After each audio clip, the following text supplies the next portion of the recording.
The bodies have lain in paupers' graves in Soweto's Avalon Cemetery for more than 2 decades. But now they're being claimed. More than 100 family members of Lolo Sono and Sibuniso Tshabalala watched the uncovering of the skeletal remains believed to belong to their loved ones. So many people who suffer the same thing, they have not yet got what we got. So at the moment we're saying at least we see the light at the end of the tunnel. The exhumation follows an investigation by the Missing Persons Unit of the National Prosecuting Authority, which tries to track down people who went missing during the apartheid era.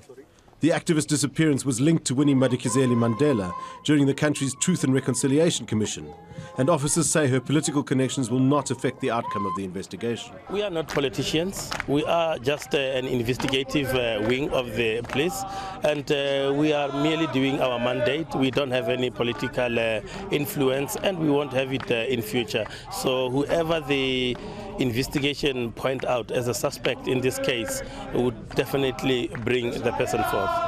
DNA tests still have to confirm the identities of the bodies, but relatives have positively identified the photographs of the victims.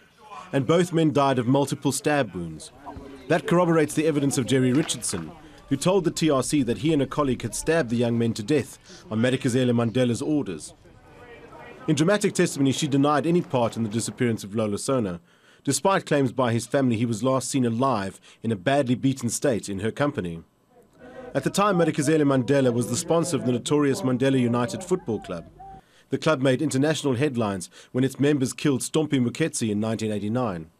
In 1991, she was sentenced to 6 years in jail for her involvement in the death of that 14-year-old activist. But the jail term was reduced to a fine and a 2-year suspended sentence on appeal. Many feel her high profile as Mother of the Nation helped her at that time. The families of Sono and Tshabalala are hoping that after nearly 24 years, justice might be done for those 2 men. Justin Bazanki, Sky News.